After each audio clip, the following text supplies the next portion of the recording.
burst hero with the Kaja. Valentina is not necessarily that kind of hero. But we've seen it work with the Martis Decimation. That's also true. With this ultimate, there's a layer of probability there. It doesn't. It's not as great as like a Kaja 1-1, for example, right? Or a Kaja Beatrix. That's right. Who's a little bit more bursty, but it could work. RSG, though, in these team fights, I'm a bit concerned with what they can do. What can the Valentina pick up here? I guess she still can take the real-world manipulation as well from the Eve. There are options for the Valentina from the side of RSG. Yeah. But here we are, ladies and gentlemen. Championship point. If RSG can take another point under the nose of Echo, 5 seconds then we have till the our enemy new reaches the MPLI battlefield. 2023 Smash. champions. Let's head into the Land of Dawn for game number 4. Echo versus RSG. There's the rotation now. Oh, I'm not. I want to see where Light is. Show The you what happens. EXP thing? Yeah, the EXP thing. Once again, no, it's not. It's not the case. It's actually. Oh, he's defending against JP because JP wanted to go for a little bit of an invade or a little bit of a delay onto Demon Kite, and it's apparently not clearing out the way faster compared to Sanford. It looks like Echo is starting to adjust to that rotation, right? Yeah, it's like so. There as well though, JP just walks up, Demon Kite still able to pick up that lethal Wanderer on the Martis. So much pressure early game by RSG in this XP lane, even Light rotating again, baiting Sanford in. That's with a good shot back, and Sanford is down to half. Another win. These small wins build up, man, for RSG. So we see a very peculiar drafting for both Echo and RSG. Overall, as a guideline to what we're going to expect, what can we expect in the mid?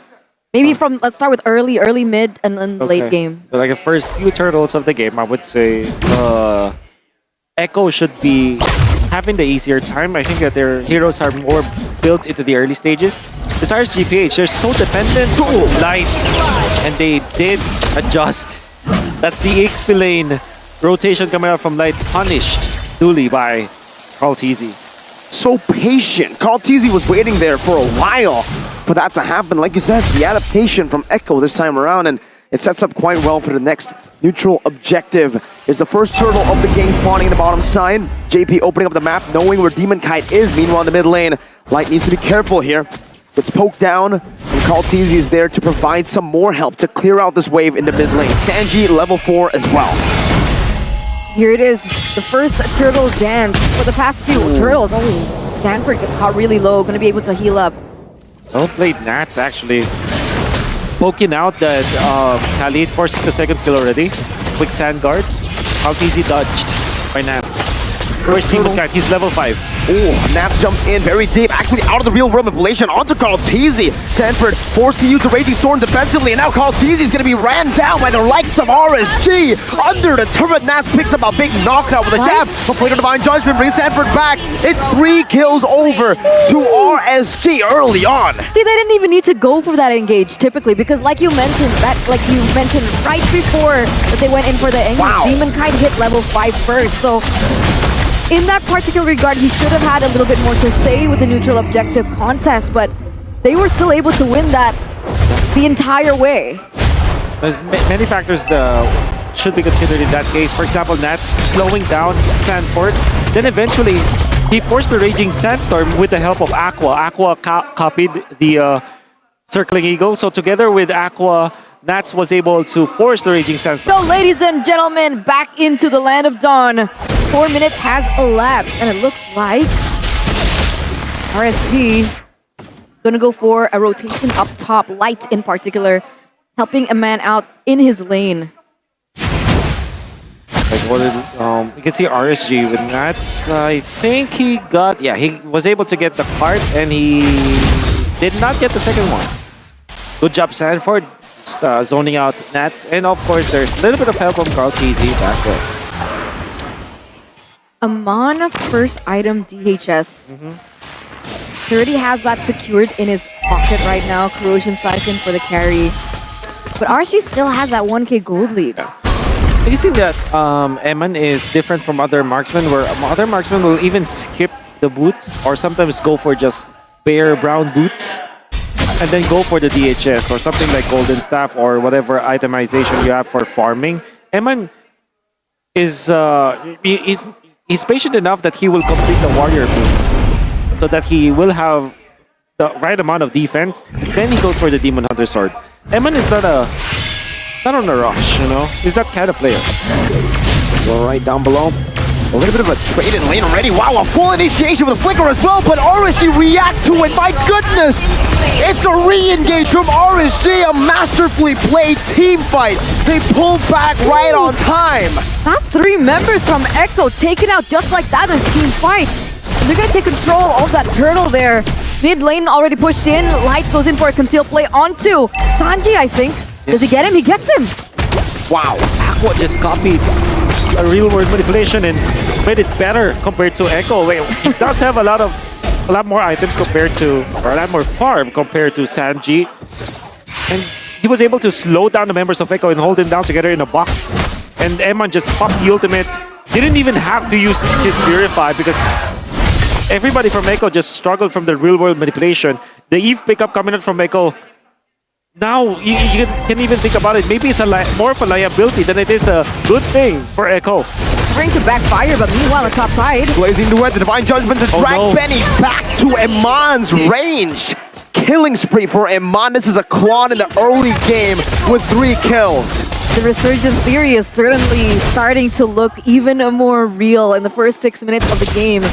Ladies and gentlemen, and it's so peculiar as Kaltizi goes in. That's a Raging combo. Storm coming out on Demon Kind. Now with the Mortal Coil turning it around once again. The CC is there and the Decimate as well. As Nats is the one who knocks him out in the end. Echo now more than on the back foot. They're just running for the hills. So imagine utilizing all of your ultimates. Requiem, you have the real world manipulation and the Raging Sandstorm still not able to take out Demon Kite. And then Demon Kite turns it around. Retribution used as well as Nats being in there. And RSGPH, you can really feel the economic difference between these 2 teams. It's so crazy to see the outcome. Like right now here, Aqua going in very deep, gonna take that ultimate away. Once again, the real world manipulation gonna be in the hands of Aqua. And it's so peculiar because his first item was NOD. He didn't go in for a quote-unquote offensive magic item. He respected the regeneration coming in from JP and the rest of the members, yet that's the outcome that he's able to have. And that's comparison to Sanji, who already has the Ice Queen's wand.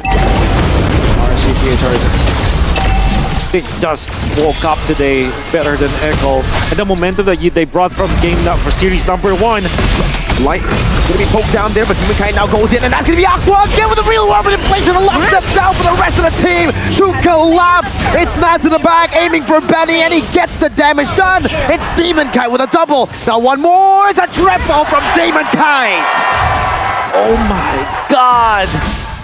This should be it! I mean, for sure, they might not be able to end it literally right now, but they have a straight-up chance to do so. They're feeling it. They're gonna be respecting Echo for sure because of the holy defense still available for the inhibitors of Echo. Guys, it's only been 8 minutes and RSG has a 10k gold lead. Wow. They're beating the clock at this point, right? Not just the game, not just Echo. Kaltizi gets the purple buff. But that's it. And even Eman is just very comfortable now. He still steals the orange buff that should be for Kaltizi, who's just level 10 at this point. Even Light is almost level 10. That's how ahead RSGPH is. This is revenge. RSG, they're looking for blood. Remember, it was Echo to send RSG down in MPLPH. Not even send them down, knock them out. And they're coming back with a vengeance. Kaltizi, though. Spatial migration with now the help of the Raging Sandstorm. It's going to be Iman with a blazing duet. My goodness. Shreds them down. Sanford jumping in, but Iman with another outplay. And it's Demon Kite who capitalizes. Walks them down in the base. And now it's RSG who are looking for the end. That's another cancel onto Kaltizi's spatial migration. No way. No way. They can't do it here, right? They can't end here, right? Right? they have Sanji, so maybe that is something that RGPH is respecting. They don't need to. They have a Claude. Claude is great in the late game. And unfortunately for Echo, they went for this carry. And carry is supposed to win the early stages. Khalid is also meant to win the early stages of the game. There's not much comeback coming up from Echo. But we've seen this before. And Echo might be able to pull up a miracle, but at this point, RGPH are very comfortable with this economic lead. The blitz of the Lord, just like that, going to fall uncontested for RSGPH. A 13K gold lead, almost breaking a record. We're close. I think the record was 16K. That was the record. It was 25-0. Where the was the 25 record. is just so difficult to beat right now. And it was even RSG Philippines that did it. Now we're back here against Echo. But that's the thing, right? I mean, we were talking about like the lanes and how everything was supposed to pan out in the early game, the laning phase, but RSGPH, they pulled the pedal to make that a non-factor. And they're munching on these turrets. They're falling down like flies. RSGPH, they have a Lord in the mid side. Does Echo have enough time to readjust? Blue team base turret has Let's been see. destroyed. This might be the final push of the game. Nats now right there. Baiting out Sanford Nightlight, getting his Divine Judgment and locking him down. Nats diving deep, now gets shut down with bases wide open and Resurgence! The Resurgence has happened for the Philippines and mainly for RSGPH! The champions of MPLI 2023!